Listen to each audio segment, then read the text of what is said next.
Hello दोस्तों, स्वागत है आप लोग का हमारे चैनल पे। दोस्तों, जैसा कि हम सब जानते हैं कि साइंस बीपीएससी के लिए कितना इम्पोर्टेंट है। बीपीएससी में साइंस से 20 से 30 क्वेश्चन पूछे जा रहे हैं। इसी को ध्यान में रखते हुए दोस्तों हम लोग साइंस के महत्वपूर्ण क्वेश्चन के वीडियोज लेकर आ रहे हैं और इसके अलावा भी करंट अफेयर्स और हिस्ट्री के वीडियोज पड़े हुए आप लोग प्लीज़ चैनल पे जाके विजिट कीजिएगा। हमारे चैनल को सब्सक्राइब कीजिएगा, लाइक कीजिएगा और बेल आइकन दबा दीजिएगा, क्योंकि आगे भी लेटेस्ट वीडियो आएंगे जैसे कि बिहार जीके हो गया, ज्योग्राफी हो गया। ठीक है दोस्तों, बढ़ते हैं क्वेश्चन की तरफ। अंगुलियों के निशानों की बहुरंगीय सतह पर उभारने हेतु निम्न में से क्या प्रयुक्त होता है? आप लोग अगर सोनी टीवी पे सीआईडी देखे होंगे, सीआईडी देखते होंगे तो उसमें देखे होंगे ना कि वो लोग बार बार अंगुलियों के निशान लेने के लिए एक पाउडर टाइप का लगाते हैं जो ग्रीनिश कलर का चमकते रहता है। वो क्या होता है? उसी को बोलते हैं फ्लोरोसेंट पाउडर। जी दोस्तों, उसको क्या बोलते हैं? Fluorescent powder. जिससे क्या होता है कि अंगुलियों के निशान आ जाते हैं एक पेपर पे, जिसको लैब में टेस्ट किया जाता है। बढ़ते हैं अगले क्वेश्चन की तरफ। प्याज के छिलके उतारने पर आंसू आते हैं क्योंकि प्याज निष्कासित करते हैं। देखते हैं कि जैसे ही प्याज अगर आप लोग छीलते हैं तो आंखों से आंसू आने लगते हैं।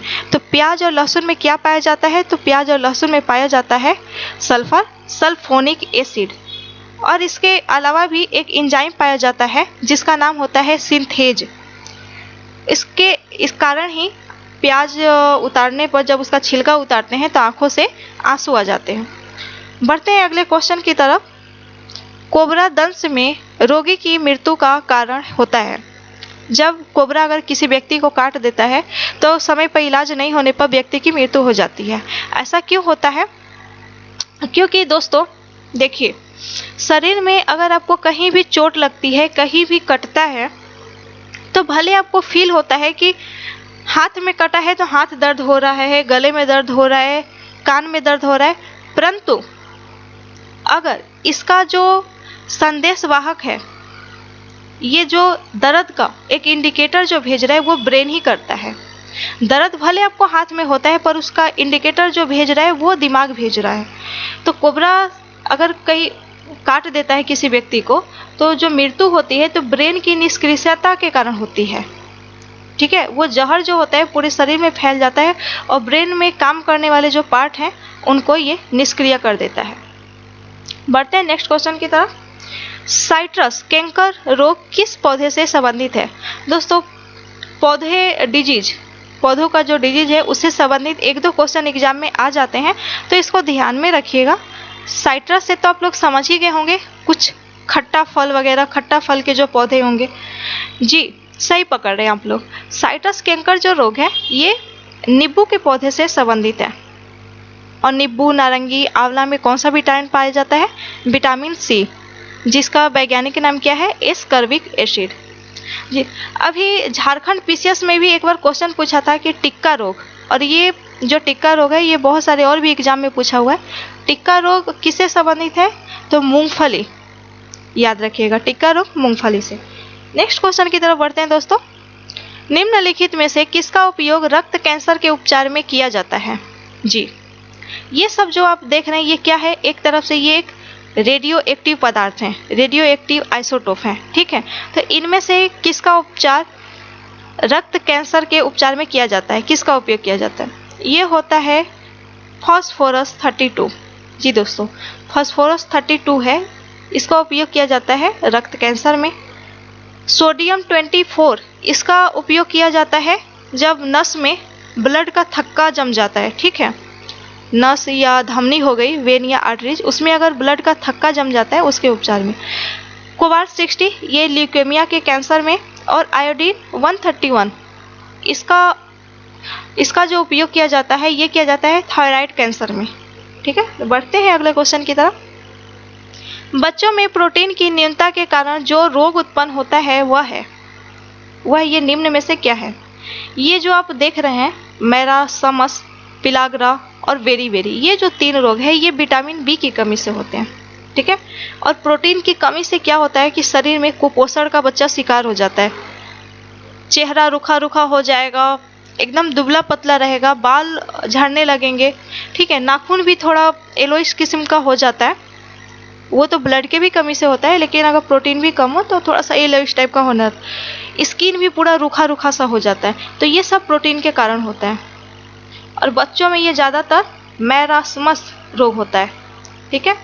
और इसमें ये सबसे ज़्यादा जो वेरी वेरी आप देख रहे हैं, ये वेरी वेरी नाम भी है और ये वेरी वेरी इम्पोर्टेंट भी है। जी दोस्तों, वेरी वेरी नाम और वेरी वेरी इम्पोर्टेंट, ठीक है।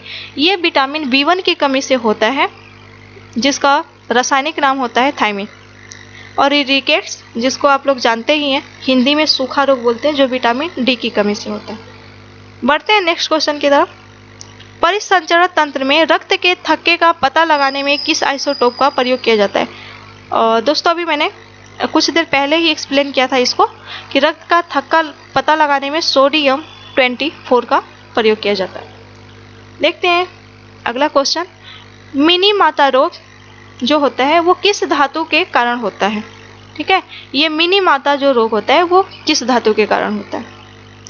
मिनी माता रोग जो होता है ये होता है आपका मरकरी, जिसको पारा भी बोलते हैं। ये पारा के द्वारा होता है, लेकिन ये डायरेक्ट मनुष्य में नहीं होता है।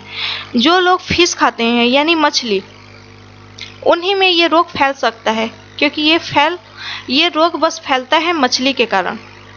किसी तरह से मरकरी या पारा जो फैक्ट्रियों से या किसी अन्य जगह से निकल के पानी में चले जाते हैं और वो मछली के अंदर चले जाते हैं, तो जो व्यक्ति मछली को खाते हैं तो उसके थ्रू ये मिनीमाटा रोग फैल जाता है।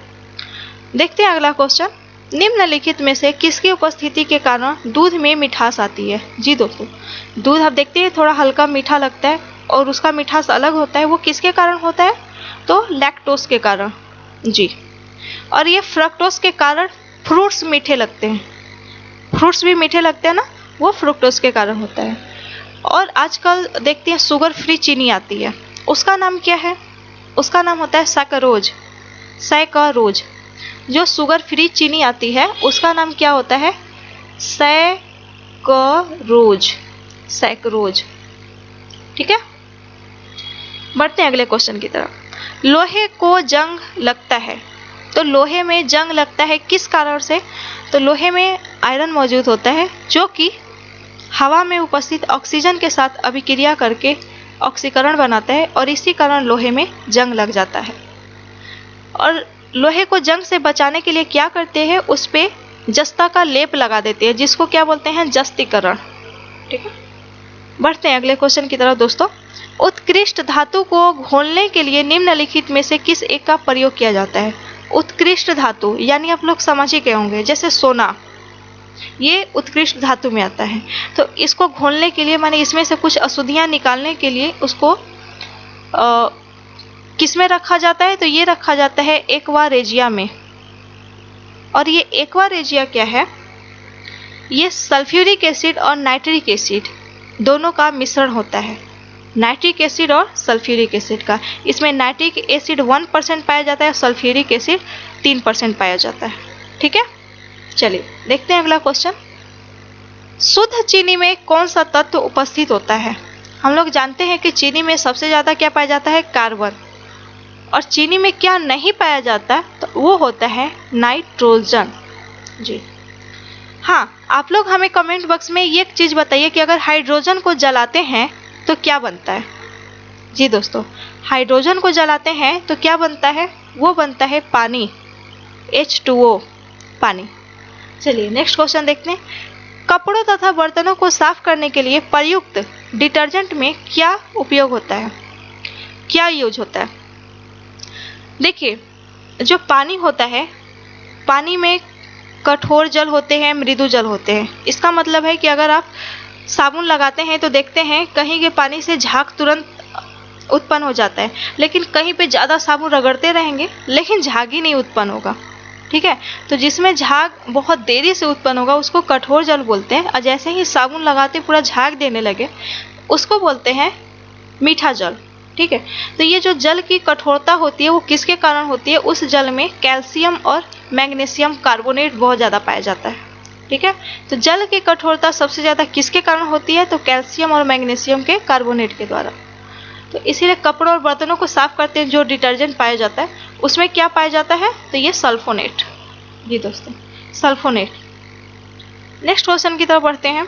सीमेंट सामान्यतः किसका मिश्रण होता है? जी, ये बीपीएससी में बार बार ये क्वेश्चन पूछा जाता है कि सीमेंट सामान्यतः किसका मिश्रण होता है? तो ये होता है चूना पत्थर और कैल्शियम सिलिकेट का। चूना पत्थर और कैल्शियम सिलिकेट। देखते हैं और इम्पोर्टेंट नेक्स्ट क्वेश्चन। वल्कनीकरण प्रक्रिया के दौरान निम्नलिखित में से किस पदार्थ के मिलाने से रबड़ को कठोर बनाया जाता है? वल्कनीकरण यानी समझ सकते हैं लचीलापन। तो अगर रबड़ का लचीलापन दूर करने के लिए, उसको कठोर बनाने के लिए क्या मिलाया जाता है? उसमें मिलाया जाता है सल्फर। और सल्फर का दूसरा नाम क्या है? आप लोग जल्दी से कमेंट बॉक्स में बताइए। तो सल्फर का दूसरा नाम है गंधक। हाँ दोस्तों, एक बात और बताइए कि जब लोहे में कठोरता लाने के लिए और क्या मिलाया जाता है? ठीक है, उसमें मिलाया जाता है ये कार्बन। ठीक है, बढ़ते हैं अगले क्वेश्चन की तरफ। पराश्रव्य तरंग की आवृत्ति होती है विशेष रूप से, किसमें होती है पराश्रव्य तरंग की आवृत्ति विशिष्ट रूप से? ये होती है 20,000 किलो हर्ट्ज से ऊपर जिस ध्वनि की तरंग होती है उसको बोलते हैं पराश्रव्य तरंग। अभी आप लोग ये जान लीजिए कि अवश्रव्य तरंग और पराश्रव्य तरंग किसे कहते हैं। अवश्रव्य जो 20 किलो हर्ट्ज से नीचे होता है इसको बोलते हैं अवश्रव्य, और जो 20,000 किलो हर्ट्ज से ऊपर होता है उसको बोलते हैं पराश्रव्य। ठीक है, ये पराश्रव्य अश्रव्य क्या है? सुनने की क्षमता, सुनने की शक्ति। ठीक है, और नॉर्मली जो मनुष्य है वो सुन सकता है 20 से 20,000 किलो हर्ट्ज तक। ठीक है, नॉर्मल मनुष्य के सुनने की क्षमता कितनी होती है? 20 से 20,000 किलो हर्ट्ज तक। चलिए तो देखते हैं अगला क्वेश्चन, और हाँ इसका आंसर होगा बी। समुद्र में डूबी वस्तु का पता लगाने के लिए किस यंत्र का प्रयोग किया जाता है? जी दोस्तों, समुद्र में जो वस्तु डूबी रहती है उसका किस यंत्र के द्वारा प्रयोग किया जाता है? ओहो, गोताखोर नहीं होगा दोस्तों, गोताखोर नहीं, ये लगाया जाता है सोनार के द्वारा। जी, और आप लोग हमें ये बताइए कि ये रडार, इसका उपयोग कहाँ किया जाता है? तो रडार का उपयोग किया जाता है वायुयान की गति मापने में, उसकी ऊंचाई मापने में, और कभी कभी मौसम का परिवर्तन जो होता है उसको भी मापने में और रडार का उपयोग किया जाता है। तो बढ़ते हैं अगले क्वेश्चन की तरफ। हीरे की चमक का कारण क्या होता है? ठीक है, हीरे की चमक का कारण क्या है? ये भी बहुत सारे एग्जाम में पूछा हुआ है। तो माफ कीजिएगा दोस्तों, इसका कारण होता है प्रकाश का संपूर्ण आंतरिक परिवर्तन। बढ़ते हैं अगले क्वेश्चन की तरफ। निम्न द्रव्यों में से ध्वनि सबसे तेज यात्रा करती है किन में से? ध्वनि सबसे ज्यादा किस में यात्रा करती है? ठीक है जी, इसका आंसर होगा स्टील। ठीक है, ध्वनि जो है सबसे ज्यादा ठोस में चलती है, उसके बाद द्रव यानी लिक्विड में, और उसके बाद गैस में चलती है। ठीक है, तो दोस्तों ये थे 20 इंपॉर्टेंट क्वेश्चन जो आई होप कि आप लोगों के लिए बहुत हेल्पफुल होगा। तो दोस्तों प्लीज़ इसको ध्यान से देख लीजिएगा और अपनी तैयारी कीजिए, अच्छे से खूब मेहनत कीजिए। तब तक के लिए दोस्तों चलिए मिलते हैं नेक्स्ट वीडियो में। धन्यवाद।